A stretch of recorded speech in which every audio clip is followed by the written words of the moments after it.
ที่ตั้งใจอยู่มีพระจะพาเราก้าวเดินเรื่อยไปสู่โลกที่กว้างใหญ่ก้าวไปด้วยใจของเรา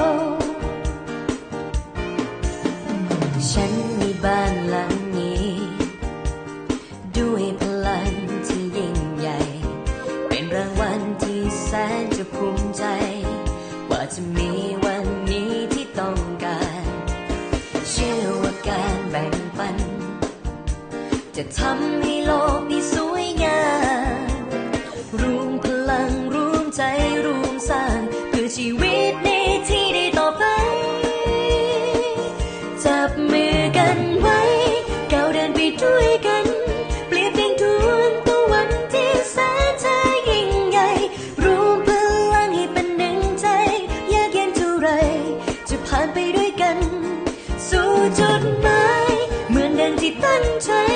อยู่มีพระจะพาเราก้าวเดินเรื่อยไปสู่โลกที่กว้างใหญ่ก้าวไปด้วยใจของเราอุปสรรคขวากน้ำหนักหนาเพียงใดก็ไม่กลัวกี่ลมพายุที่มืดมัวก็พร้อมจะเดินต่อไป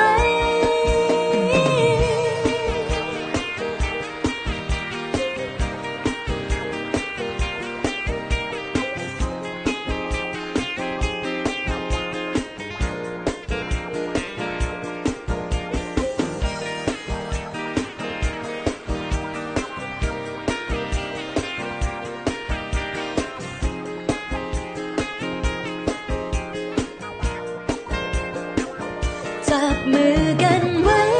ก้าวเดินไปด้วยกันเปลี่ยนเป็นดวงตะวันที่แสนจะยิ่งใหญ่รวมพลังให้เป็นหนึ่งใจยากเย็นเท่าไรจะผ่านไปด้วยกันสู่จุดหมายเหมือนดังที่ตั้งใจอยู่มีพระจะพาเราก้าวเดินเรื่อยไปสู่โลกที่กว้างใหญ่ก้าวไปด้วยใจของเราสู่โลกที่กว้างใหญ่ก้าวไปด้วยใจ